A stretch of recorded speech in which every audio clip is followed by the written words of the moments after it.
We're all gathered here today on a very important day to give our final regards, to give our thanks, to give our acknowledgement of a very special woman, our most dear, our most beloved, Rose Irwin. She was a devoted mother and grandmother, sister and friend, a neighbor, and just all-around good person who everyone liked and who everyone enjoyed. In particular, where I got to know her, which was at Montefiore, the nursing home, she was very much a celebrity by us. We have our ladies who have frequent beauty salon appointments, but she was one of the most frequent, one of the most regular. And sometimes that was the best way to meet her family, was when they were frequently waiting outside the beauty parlor on those weekly appointments.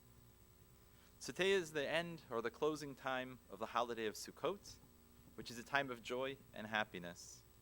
So on one hand, we have an obligation to eulogize our beloved lost, departed people, but we do so with a little bit of less tears, less sadness, in acknowledgement of the holiday. And as much as that's not an easy thing to do, I think that anyone who knows this family, who knows the Irwins, the Katzes, the other members of the family, know that they enjoy a good laugh. And there are people that when life sends them lemons, they really do make lemonade. And they really find a way to get through things with the most possible positivity and the most happiness that is suitable and appropriate. So I think that Rose, with God's help, picked a good day, a day that we can talk about her goodness, but also do so with the perspective of the importance of maintaining our happiness on the holiday.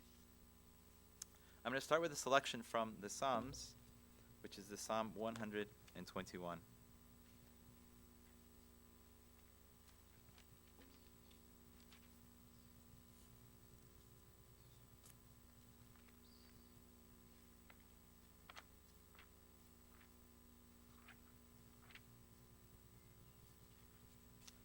Shir Lamalos, Esayin El Harim, Meyayin Yavo Ezri. Ezri Meyim Adinoi, Osei Shamayim Va'aretz. Al Yitain Lamut Raglacha, Al Yanum Shomracha. Hine Lo Yanum, V'lo Yishan, Shomer Yisrael. Adinoi Shomracha, Adnai Tzilcha, Al Yad Yaminecha. Yomam HaShemesh Lo Yakeka V'reach B'layla. Adinoi Yishmarcha Mikol Ra, Yishmar Snafshecha. Adinoi Yishmar Tzeisecha, Avoecha, Me'ata V'yad Olam. A song to the ascents. I raise my eyes upon the mountains. Whence will my help come? My help is from God, the maker of heaven and earth. He will not allow your foot to falter. Your guardian will not slumber. Behold, he neither slumbers nor sleeps. The guardian of Israel. God is your guardian. God is your shade at your right hand. By day the sun will not harm you, nor the moon by the night. God will protect you from every evil. He will guard your soul. God will guard your departure and your arrival from this time and forever. It's also customary with the passing of a lady, of a woman, we recite the woman of valor, Eshet Chayil. And customarily when a husband can, this is a section from the Proverbs that he recites at the Friday night meal, when the wife has worked so hard to make sure that the Sabbath meal is beautiful and everything is all set. We lavish upon our Eshet Chayil, our woman of valor, our special praises.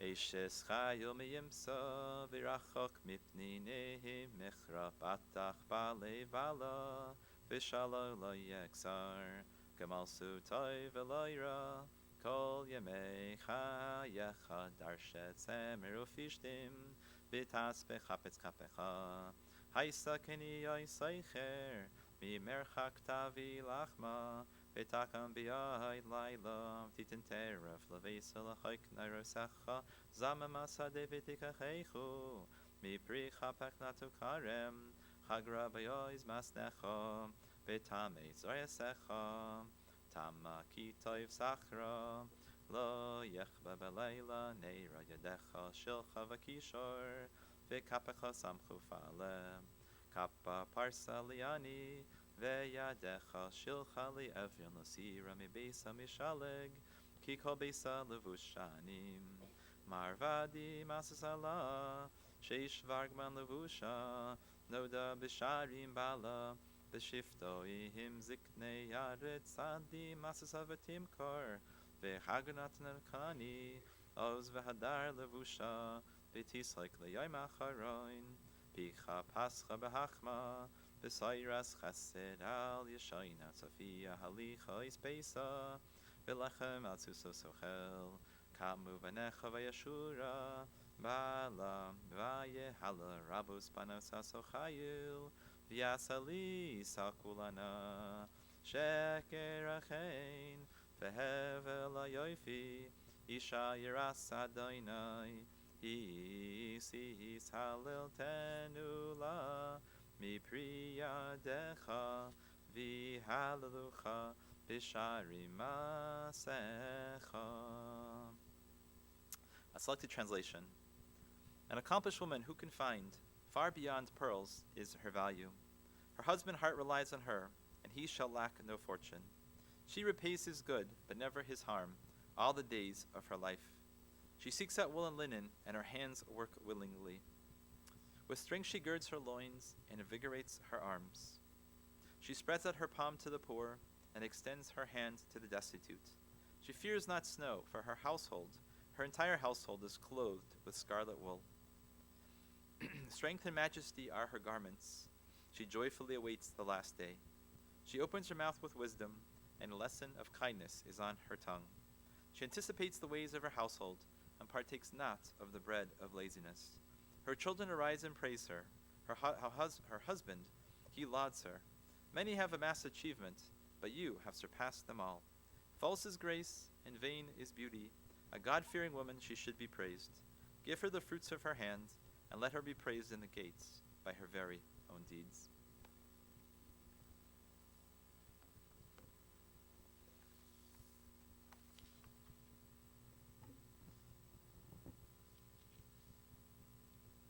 So a lot of the words of the eulogy we'll be sharing today on behalf of Rose came from her family, little bits and pieces from the many members of her family who had a lot of stories to share and things to tell over.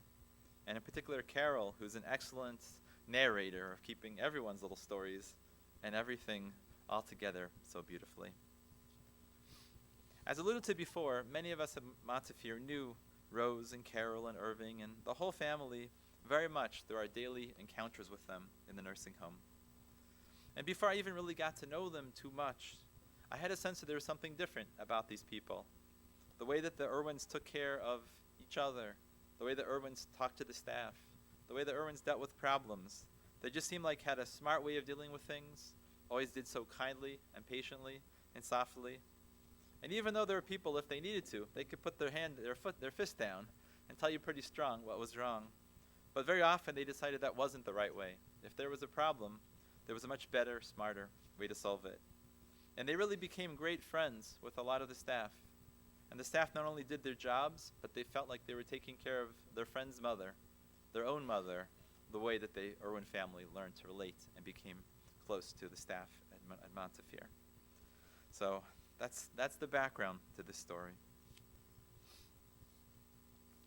So our beloved Rose, she was born in Cleveland on Thackeray Road, which I had to look up on a map, was near the Kinsman neighborhood of East 55th Street. And it was one of the major Jewish neighborhoods in those times. Maybe they lived a little bit away from it. And she was born just a day after the new year of 1929. She was the youngest of the children of a large family, 2 parents, 5 children, 2 boys and 3 girls. And little Rose came along last. And being the youngest young lady in the family, she was pampered and looked after by her siblings.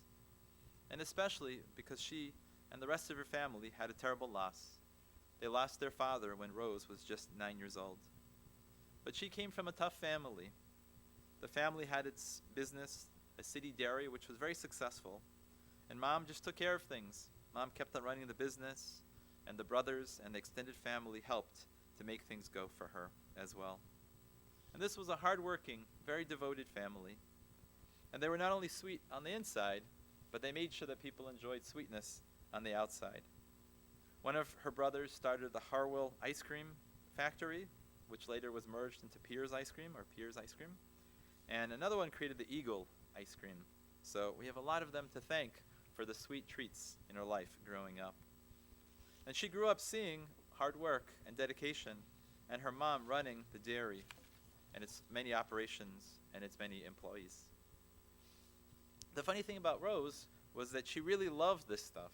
Most of the time you work in a factory where they make something and you just get sick of it. You can't handle any more of it after you leave the factory making so-and-so or so-and-so. But not the case with her. She was, as a young lady, the official ice cream taster for the business. Each batch would come off the factory line, and she would check it very, very well for taste and quality and consistency. And somehow she never tired. The same vanilla, the same chocolate, it tasted just as good to her. And if you think that's crazy, not being able to tire of ice cream day in, day out, I couldn't understand this part of the story, but maybe we'll have to ask him at the Shiva. But one of her uncles would drop off ice cream regularly, after work in the truck.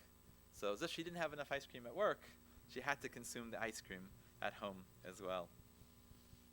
So growing up, she had a good life, living in a good neighborhood with a lot of neighborhood friends and stuff like that. And the family eventually made the move up the hill to Cleveland Heights, where she graduated from Heights High School. And after high school, she had the typical, kind of life of a young lady in those times, doing bookkeeping and doing general office work.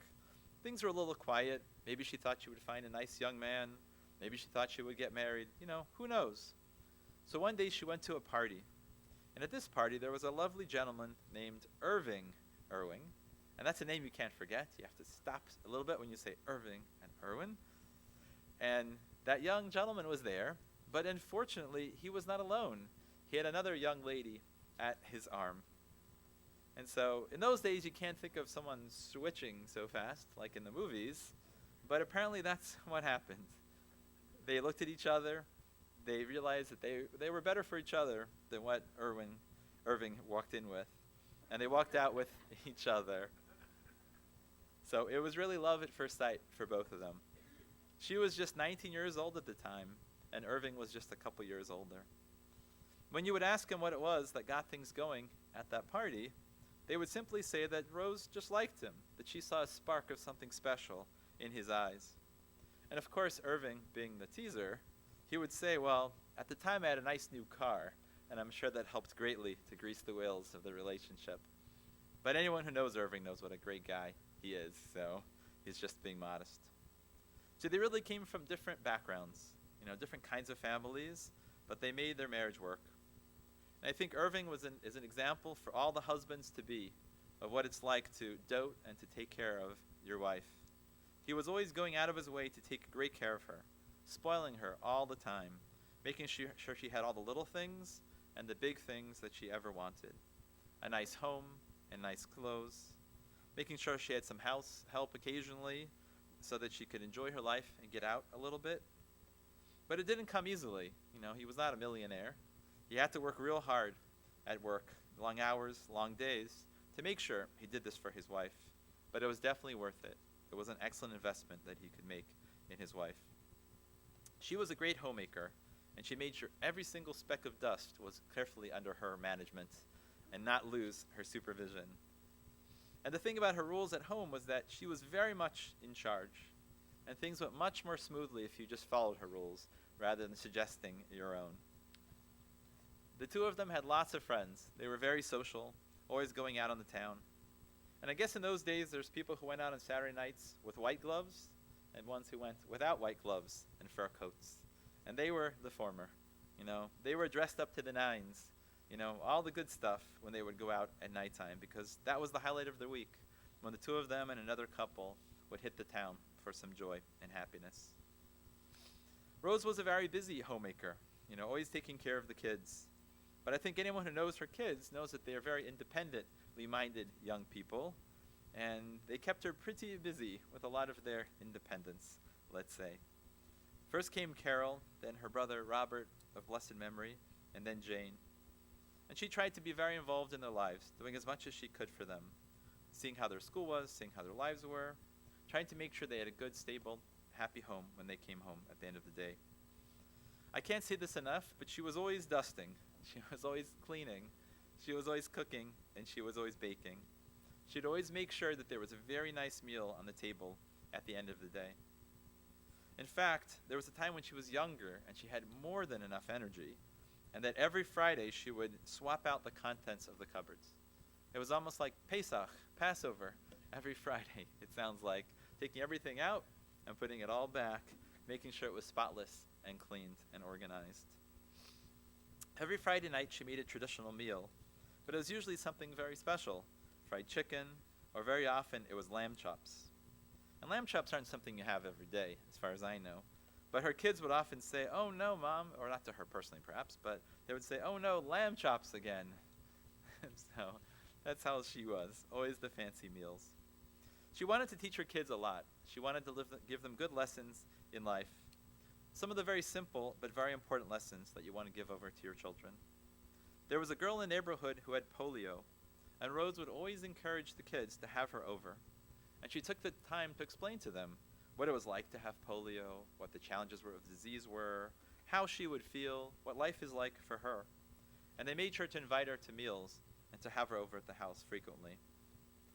And I don't know how common it was, but she used to always make sure the teachers came over for lunch. I think my kids would be mortified if we invited the teachers for a meal. And I don't know if that was what they did in those days, but that was something that she felt was very important, to host the teachers and give them thanks in person.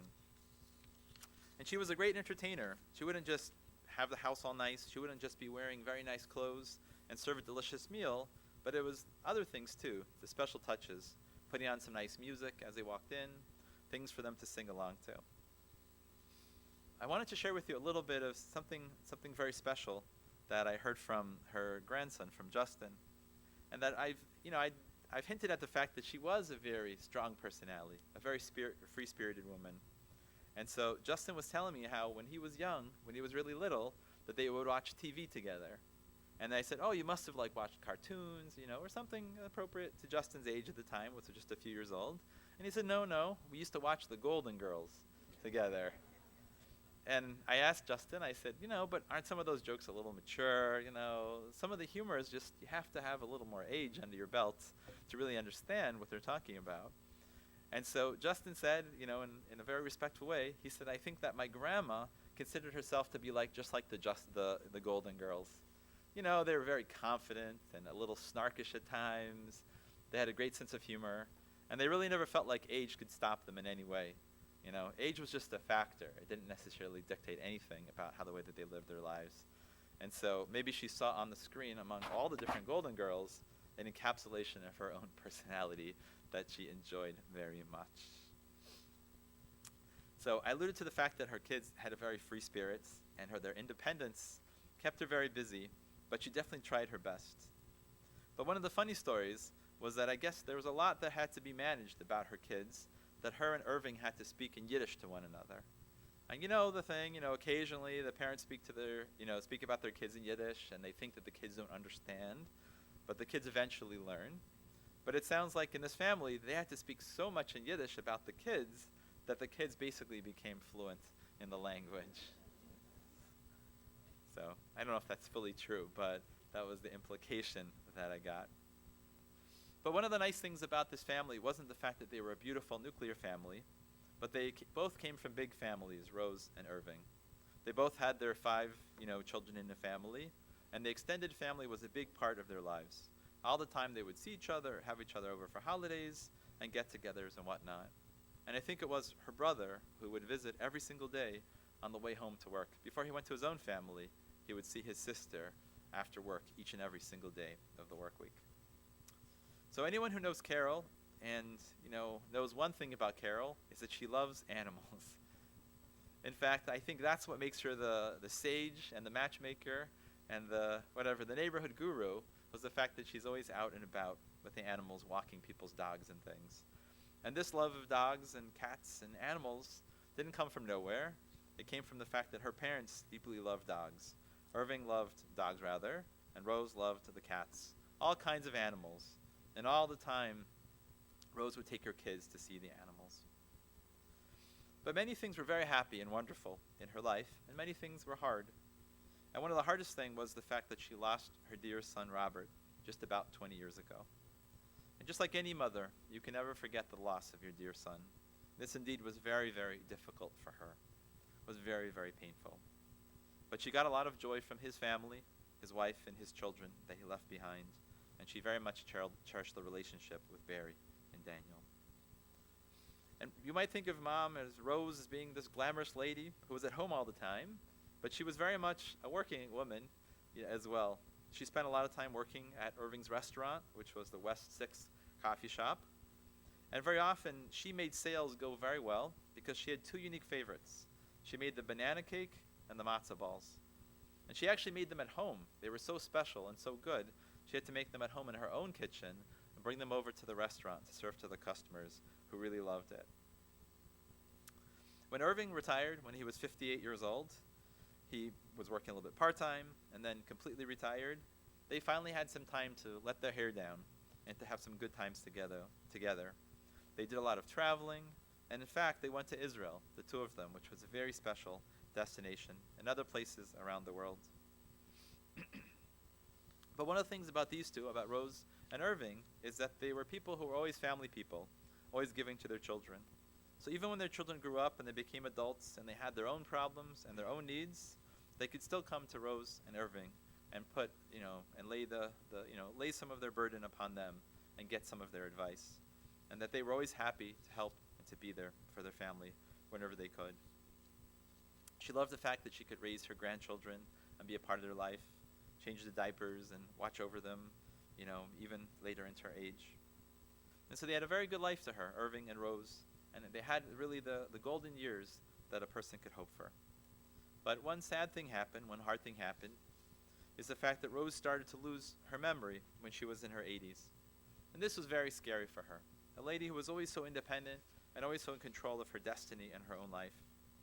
But the thing that made it less scary was the fact that she had tremendous caregivers. She mainly had Irving as her wonderful by-her-side caregiver, and who did everything he could to make sure she was happy and safe. And it really took a lot of unfortunate events, a lot of things that happened that were beyond their control to make it that it was no longer possible for her to stay at home. And she came to Montefiore.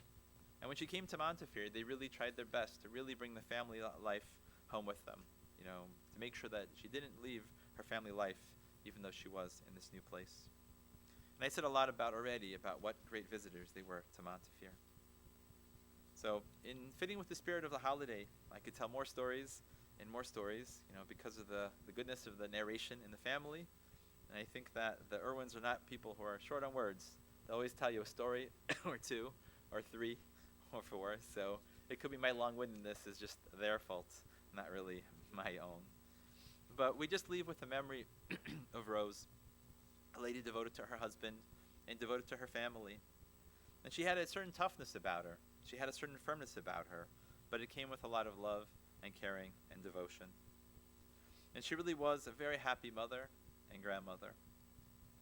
It's a little bit of digressing, but I wanted to mention that Eric told me that the very first word that he said to her, was Bubba, and I think that was her name after that. So, no offense to Carol, but Eric's first word wasn't Mama or Dad. It was a reference to his beautiful grandmother. And so we thank her for who she was. And she was the kind of person who taught us a lot of lessons and taught us to be strong and to stand up for ourselves. And so we're all very proud to count ourselves as her family member and as her friends. And we pray that her memory should be for a blessing and that she should have a very beautiful place, upstairs in heaven in the Garden of Eden. And so again, we close just with a focus on the happiness of the holiday, for which says that we can't mourn overtly. We can mourn a little bit, but we have to move on in the spirit of the holiday. Following today's service, we will be going in procession to the Mount Olive Cemetery, which is where the interment or burial will take place. And then following the burial, the family will receive friends at the Montefiore home, which is 1 David Myers Parkway. And that will be today until 3 p.m. And the family's going to make sure that people get well fed while they're there. And so in lieu of flowers or other things, if a person wants to donate, they could certainly donate to the Montefiore Foundation. So at this moment, I'm going to ask everyone to please rise. We're going to say the memorial prayer, and then we're going to remain rising as the pallbearers come forward and begin the process of escorting the deceased.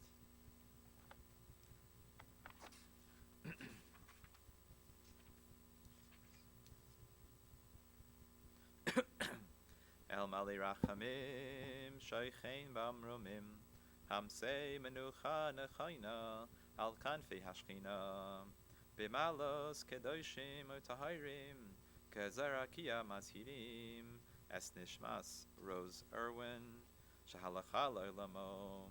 Bavor shanachnu mispalim bahaskras nishmaso. Began Eden te menuchaso. Lachein bal harachamim. Yastirecha besisakanafav le'olamim. B'yitzor b'tzor achayim es nishmaso. Adonai hu nachlasa. B'sanoch b'shalom mishkava. And Omar, Amen. O God, full of mercy, who dwells on high, grant proper rest on the wings of the divine presence, in the lofty levels of the holy and the pure ones who shine like the glow of the firmament, for the soul of our most beloved Rose Irwin, who has gone into her world and for whom we pray. May her resting place be in the Garden of Eden, and may the Master of Mercy shelter her in the shelter of his wings for all eternity, and may he bind her soul in the bond of life. God is her heritage, and may she repose in peace on her resting place. And we say together, Amen. So ask the pallbearers if they can, please come forward. And we're going to remain standing. People can get their coats and their things together in the family room.